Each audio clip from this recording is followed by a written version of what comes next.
is not a test. Repeat, this is not a test. The Department of War reports your morning commute has been permanently canceled due to, let's call it, hostile skydiving enthusiasts. Police lost control of downtown. Civilians are instructed to shelter in place. Do not engage any hostile forces on your own. Grab your loved ones tight.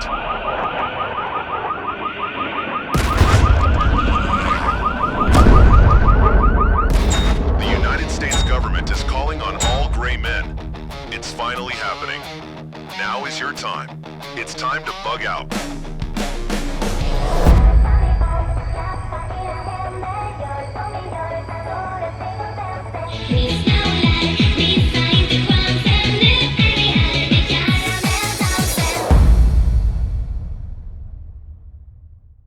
Shooter, are you ready? No, stand by. That's my purse. I don't know you.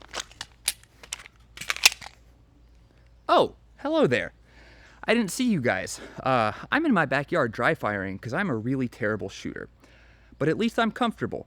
Why am I comfortable? Well, it's because of this amazing hoodie from Barbell Apparel. I made the Gray Man video a couple months ago, and in that video I mentioned that I just liked wearing Barbell's clothes. So many of you actually went and bought Barbell gear because of that video, even though I was clear that they did not tell us to say that Barbell is actually now the biggest partner of the channel. I just want to shout out Barbell Apparel again. For the rest of this month of October, they are running a promotion where you get a free hoodie with any purchase of $99 or more. It's this hoodie. It's available in a few different colors. This is an insanely comfortable hoodie. It's very, very nice material. It's warm, it's soft. I made a mistake by choosing white because I can guarantee in about a month this is going to be covered in gunpowder, blood, and grease, but it's a really, really good product. We wear their stuff all the time. I have personally owned Barbell gear for the past 4 years, and I have run it really, really hard. So again, a massive thank you goes out to Barbell Apparel for helping partner with Basecamp and just make this content possible. A few years ago, I was set to do some freelance work for an, at the time, quickly growing company. I was in the process of learning more about them, auditing the company, and figuring out whether or not I wanted to work with them. And I asked my point of contact the question, what issues do you potentially foresee with the rapid growth that you've been experiencing?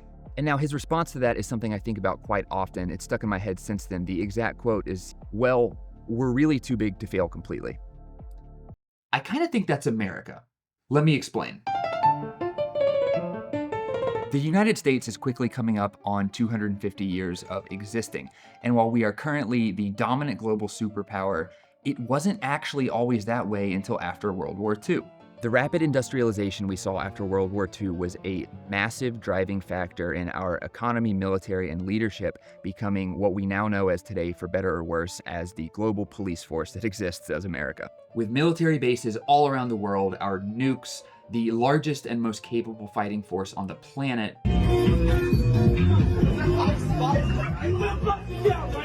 and the largest global economy, whether you like it or not. Hello to my 5 foreign audience members. I do see you. The USA is on the top, even with all of our current issues. It's statistically unlikely, to the point I could call it impossible, that the United States could ever be invaded by a singular or all of the foreign forces put together. With our reserves of natural fuel and our agricultural potential, the United States actually has the ability to become borderline completely self-sustaining if the need should arise.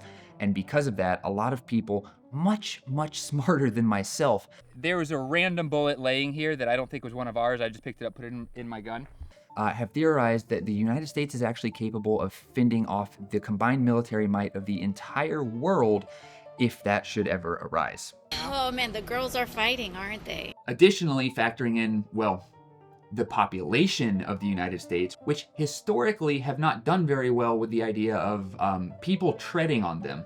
Even if our entire military force disappeared overnight, the combined military might of the world would still face an FRT and Second Amendment fueled consumerism hellscape of a nightmare. I love the ratchet belts, but this one doesn't work good with a concealed carry clip. That would honestly make the global war on terror seem like a walk through Switzerland in the springtime. Even if opposing forces were able to establish a permanent beachhead on both of our coasts and figure out supply lines for them, they would still have to deal with crossing the Rocky Mountains on the west and the Appalachians in the east, which would be a logistical nightmare. And while, yes, I do frequent the Rockies quite a bit, I live near the Appalachians, and brother, can I just tell you, once those trees start playing banjo, level 4 plates won't save you.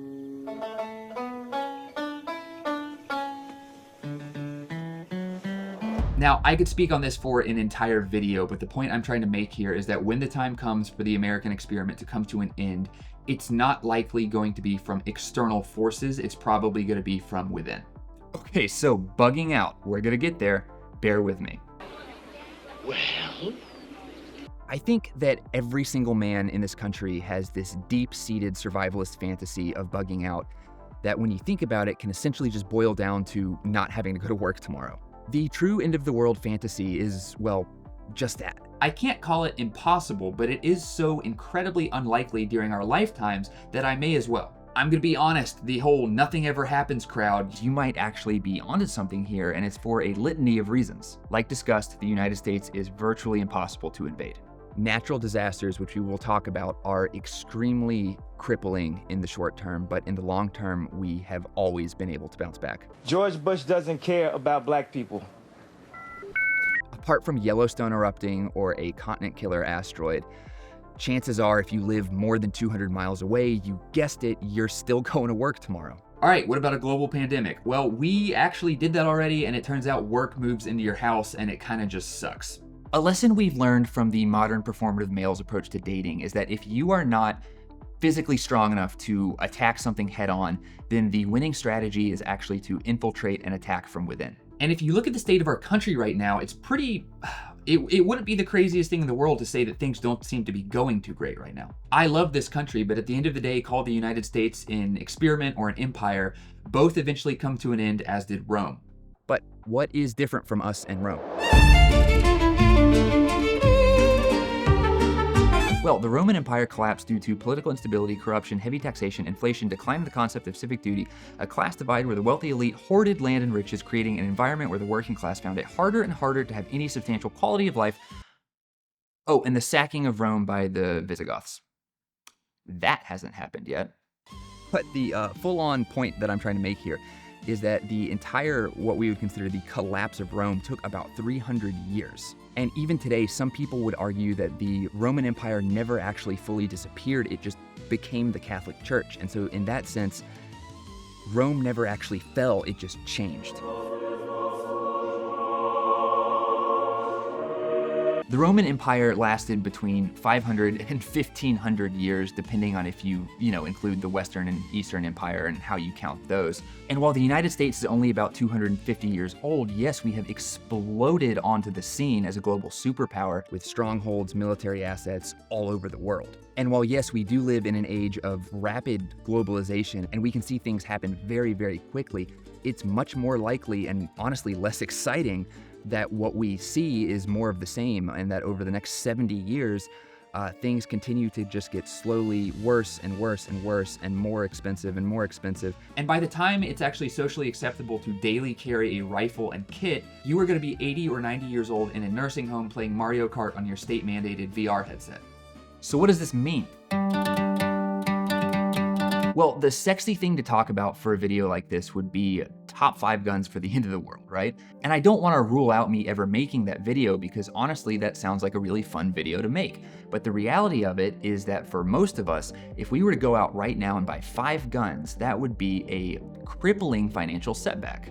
If you've watched us for a little bit, you've probably picked up on the fact that for a gun-focused channel, we actually fall a little bit on the anti-consumerism side of things. All right, guys, while I am cleaning all this blood off myself, I want to go ahead and take a second to tell you about the sponsor for this video, Off-Grid Warehouse. So the guys from Off-Grid are awesome. They are an online provider where they stock everything you need for sustainment, tactical gear, medical supplies. They carry a ton of really awesome brands like North American Rescue and just a bunch of people that are very well known. They've helped us out a ton, especially with this video. So if you guys want anything from them, use code Basecamp. You can get 10% off, and there will be a link in the description and probably the pinned comment of this. Anyways, I want to get back to the video. Thank you guys so much. Thanks again, Off-Grid Warehouse, and I'm gonna wipe this blood off my face. And the reason for that is the entire point of Basecamp is to show that if 4 really normal dudes who all work jobs can get into guns from knowing absolutely nothing and grow our skill set and grow our capabilities and get better, then so can you. Oh shit. Like, I'm not talking deltas, I'm talking miss. Dude, this rifle gets caught on every part of my kit. And in a world where you have grown men on this platform looking at you with a straight face telling you that you need a $4,000 rifle if you don't want to die, I want to be the channel that looks at you and says, hey, that's retarded. If I honestly look at it, the whole idea of bugging out seems really fun, you know? It's kind of the forever camping trip with you and the boys. And I think we really like to talk about bugging out and think about bugging out and have a bug out plan because it's literally the most escapism of all escapism ideas you could possibly imagine. But in reality, it's not gonna work out for most of us. Some of us are blessed with huge tracts of family land or a remote cabin up in the woods with solar panels, a well, and it's completely off grid. But that's not most of us, that's not me. I spend a lot of time in the outdoors, and I can tell you, once you and the boys run out of beer and MREs, that your ability to get a sub 2-second bill drill is gonna do absolutely nothing when it comes to being able to find fresh water, purify water, hunt, live in a tent for 7 days, or know what to do when your dopamine rectangle stops working. What happens when the local animal population is either hunted all the way down to 0, or you've just taught them how to avoid you?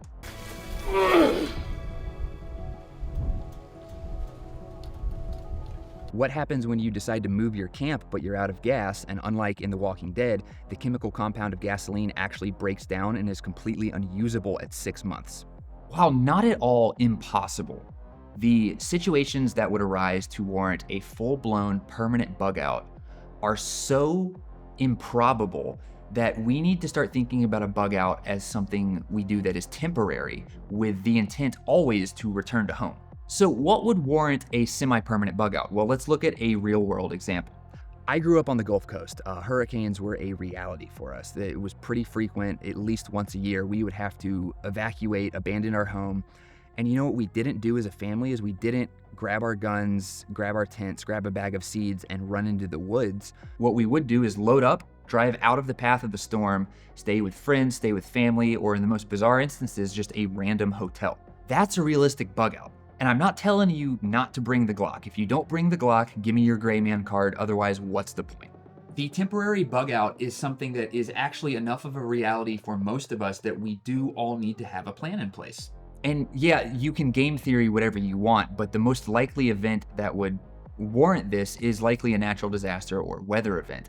And in these situations, your concealed carry handgun, just like everyday life, is probably going to be more valuable than your rifle build. Now, I'm not at all telling you to give up on prepping or give up on stockpiling, because I think there are massive benefits and skills that we can learn from those worlds. And it's also just really intelligent and smart to stock up on things that will make you valuable in a crisis. Having a go bag prepared with medical equipment, some basic tools, and a fresh pair of socks and underwear is pretty invaluable, but honestly, the ultimate prep is disposable income. Hey, there's a bubble. How do you know? Trust me. The ability to be able to drop $1,500 cash to remove yourself or your family from a potentially dangerous event is going to be infinitely more valuable than being convinced to drop that $1,500 on a gun of the week by a YouTuber. What do you know about the Shakespeare? And I don't mean a credit card here, I mean cold, hard, rapidly devaluing cash. This might be a wake-up call for some of you, but if you are working a minimum wage job, your ability to efficiently and effectively prepare is going to be drastically less than someone who's working a career and has disposable income. Being able to pay for a full tank of gas in cash if the card readers are down, or extend the stay by a couple nights on a cheap hotel without even having to worry about it is infinitely more valuable than owning night vision. And in a temporary bug out, cash is king. All right, but so what if you are caught off guard and you can't bug out? That's real. Son of a bitch is dug in like an Alabama tick. During the recent Hurricane Helene, much of North Carolina was caught completely off guard, and what resulted was an absolute tragedy, resulting in complete loss of power and access to and from the area being drastically limited or completely cut off. This resulted in a rare but realistic scenario where the population was stranded, local law enforcement was crippled, and this resulted in looting and grid down survival. You know what most people didn't do? They didn't just run off into the mountains with their family. The winning meta was hunker down, help out your community, and turn your home into a fortress. Now, hunkering down and turning your home into a fortress does have some massive benefits. A primary residence can serve as a base of operations and obviously allows you a place to stockpile essentials and tools and whatever you need. The main pros of sheltering in place versus bugging out is that you're not forced to drastically cut off your supplies. Yeah, you might have a super capable go bag, but I have an entire garage full of supplies, gear, and tools. You might be able to fit an entire combat loadout of ammunition in your plate carrier, but I can fit 2,000 rounds next to my nightstand if I wanted. It should go without saying, but having a roof over your head is typically a good thing. And if you live in an apartment, then there's not much you can do to turn your apartment into a fortress, at least without losing your security deposit. Your best case here is to lay low, be smart, and hold the nastiest angle that anyone has ever seen on this earth. All right, so do you rent or own a house? Well, unfortunately, that's not actually the defensive step up that you might think it is. The unfortunate reality is that sometimes the things you value in a house actually make it more of a liability when it comes to defense. Do you have a massive wall of windows, a garage door, a back door, big open floor plans? These are all great when it comes to your wife's mental health, but as far as defense goes, it's a little bit of a strategic nightmare. The reality is that a lot of these modern homes these days offer marginally more defensive capability than a tent in the woods when it comes to being able to defend from multiple armed individuals at the same time. So if we're trying to make our primary residence a fortress, but we're stuck living with walls that we can punch through after one energy drink, you drink white monsters, I become one. We are not the same. Then what's the best way to prep? Well, it's actually the exact opposite of bugging out. Some of you aren't gonna like this, but the most strategic advantage you can have in your neighborhood, apart from mounting a belt fed into the back of your truck and doing frat laps, is to be liked and respected by your neighbors. I know that we all love to be the mysterious gray man Sigma male, but your life will drastically improve if you have people in it that care about you other than your mom. And I'm not even talking here about like you and the boys getting the goon squad together to go train. I'm talking about being a productive, well-liked member of your community. Unfortunately, nobody is going to rush out of their way to help the reclusive neighborhood gun nut. But you'll drop everything to go help the guy that's had you over to grill. Especially in today's climate, it is so obvious that the powers that be want us isolated, divided, and hateful. And we need to be the exact opposite of that. You need to make it an absolute priority to care, to be level-headed, and to have community. 1 Corinthians 16, 13 through 14. Be watchful, stand firm in the faith, act like men. Be strong, and let all that you do be done in love. In the same breath here, the Apostle Paul says that to be a man is to be strong, but also to be loving. In his writings to the early church in Corinth, they were dealing with divisions, polarizing factions, sexual immorality, and false teachings. Does that sound familiar to anybody? And I want to be super crystal clear. This does not mean love in the hippie sense of the term love. Love is not tolerance. If you love somebody, you do not tolerate their sins or their addictions. That's not love, that's apathy. If you love, you are willing and strong enough to get in the mess with somebody, even when you know that that mess is gonna get on you. And that takes a lot. We who are strong have an obligation to bear with the failings of the weak and not to please ourselves.